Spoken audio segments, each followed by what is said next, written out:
naniniwala ang tao. Sari-saring paliwanag sa bawat mga pangyayaring isinisilang sa mundo. Sinong makapagsasabi kung alin ang totoo o hindi? Huwag magulumihanan at ating laging itanong, ayon sa Biblia, totoo ba to, Brother Soriano?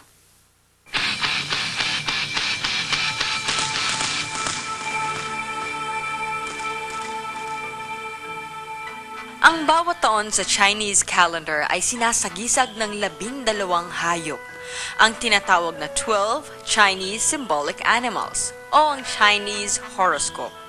Ito ay naging bahagi na ng araw-araw na pamumuhay hindi lamang ng mga Chinese, kundi maging ng ibang lahi gaya ng mga Pilipino.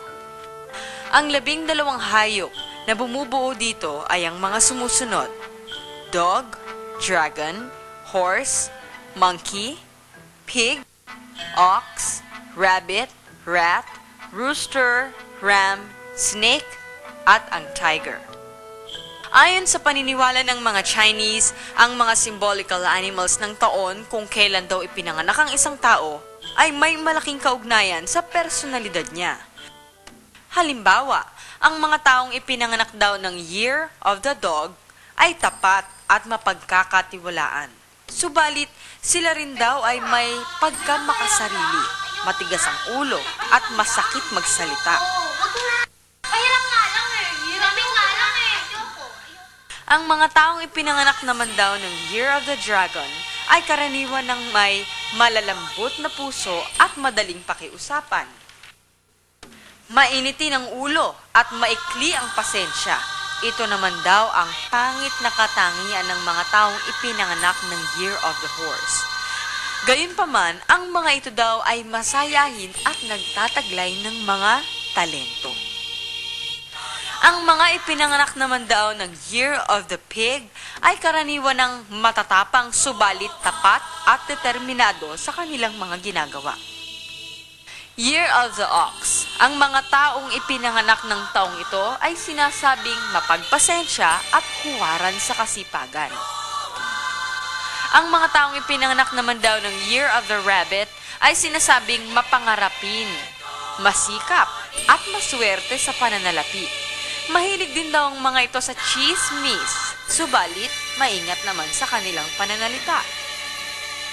Malalakas naman daw ang sex appeal ng mga taong ipinanganak ng Year of the Rat. Sila rin daw ay masisikap, kaya't karaniwan sa kanila ay matagumpay. Year of the Rooster. Karaniwan namang malalim mag-isip ang mga taong ipinanganak ng taong ito. Subalit, madali silang sumuko sa problema.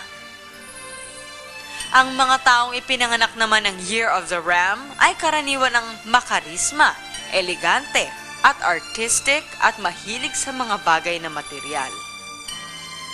Sinasabing malalalim daw na tao ang ipinanganak ng Year of the Snake. Matatalino at masuswerte sa pera ang mga ito, subalit sila ay karaniwang makasarili. Year of the Tiger. Super sensitive naman daw ang mga taong ipinanganak sa taong ito. Malalalim silang mag-isip at karaniwan ang nire-respeto ng lipunan. Ang mga tao naman daw na ipinanganak ng Year of the Monkey, tulad na lamang ng taong ito, ay nagtataglay ng maraming magagandang katangian gaya ng pagiging matalino, maparaan, at madiskarte sa buhay. Sila